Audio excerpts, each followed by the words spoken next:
महिलाओं और सज्जनों, आज हम एक ऐसे निर्णायक मोड़ पर खड़े हैं जहां हमारा निर्णय न केवल हमारे वर्तमान को बल्कि हमारी आने वाली पीढ़ियों के भविष्य को भी आकार देगा।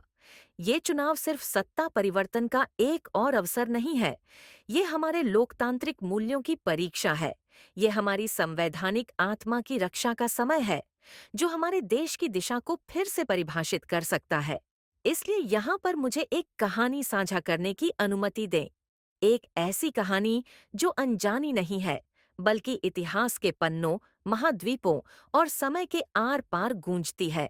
ये कहानी एक ऐसे देश से शुरू होती है जो हमारे जैसा ही है, अपनी विविधता में जीवंत, अपनी संस्कृति में समृद्ध और अपने सपनों में भरपूर।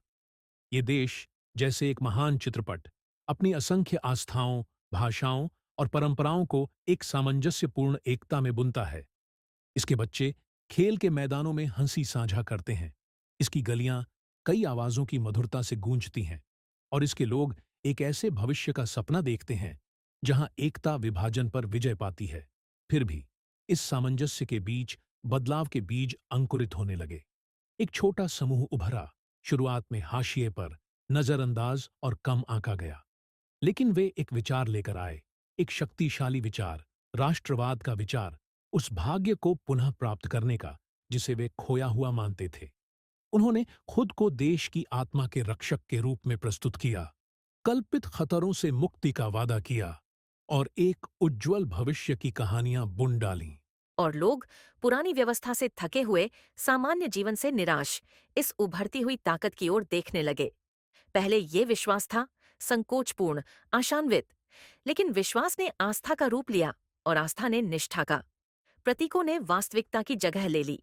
झंडे, रंग और परेड पहचान की भाषा बन गए। देश ने देखा कि ये आंदोलन कैसे बढ़ा। इसकी शाखाएं जीवन के हर कोने तक फैल गईं। स्कूलों, कार्यस्थलों और यहाँ तक कि उन गलियों को भी बदल दिया जहाँ कभी बच्चे खेला करते थे।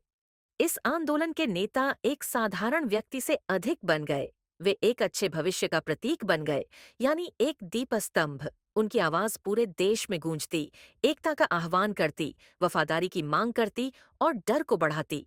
दूसरों का डर, असहमति का डर, बदलाव का डर। मीडिया ने उनके संदेश को बढ़ाया और अदालतों ने उनका समर्थन किया। कानूनों को मोड़ा गया, परंपराओं को तोड़ा गया और असहमति को तर्कसंगत बहस के बजाय भय और बल के माध्यम से दबा दिया गया। वे समुदाय जो कभी एक साथ फलते फूलते थे, अब टूटने लगे। पड़ोसी अजनबी बन गए। बच्चे जो कभी मासूम थे, उन्हें न केवल अपने साथियों पर बल्कि अपने इतिहास पर भी सवाल उठाने के लिए सिखाया गया। भय और संदेह समाज के हर कोने में समा गए। और जैसे जैसे ये कथा आगे बढ़ी, लोकतंत्र का वादा एक दूर की याद बन गया। जो संस्थाएं कभी स्वतंत्रता की स्तंभ थीं, अब केंद्रीकृत शक्ति के आगे झुक गईं। व्यवसाय मजबूरी में झुक गए, न कि अपनी इच्छा से। शिक्षा एक माध्यम बन गई प्रचार का। व्यक्तिगत स्वतंत्रताओं को एक ऐसे विलासिता के रूप में पुनः परिभाषित किया गया जिसे देश अब वहन नहीं कर सकता था। ये एक ऐसे देश की कहानी है जिसने अपनी ताकत को अपनी विविधता में देखना छोड़ दिया। ये उस बात का उदाहरण है कि कैसे जब शक्ति पर अंकुश नहीं होता, तो ये एक पूरे राष्ट्र की नियति को फिर से लिख सकती है। और अब मेरे दोस्तों, आप सोच रहे होंगे कि आखिर इस कहानी का क्या मकसद है। क्या ये एक चेतावनी है, एक प्रतिबिंब या शायद एक आह्वान? सच्चाई ये है कि ये सब कुछ है। जैसा कि हम एक और चुनाव के चौराहे पर खड़े हैं, हमें खुद से पूछना चाहिए, हम कौन हैं, हम किसके लिए खड़े हैं और सबसे महत्वपूर्ण बात, हम किस तरह के राष्ट्र बनना चाहते हैं। लोकतंत्र की खूबसूरती यही है कि ये शक्ति को लोगों के हाथों में रखता है।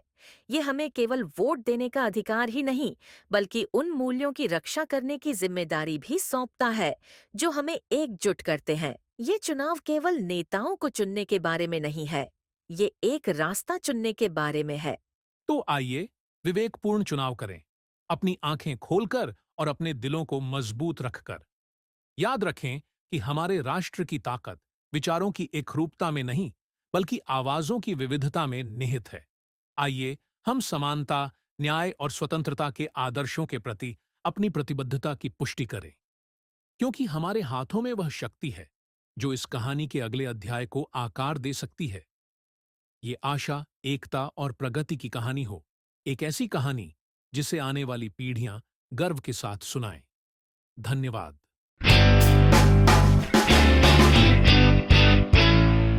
तो ये था एक्सपर्ट एक्स का एक और संस्करण। ऐसे अन्य विषयों के लिए हमसे आगे भी जुड़े रहिए। धन्यवाद।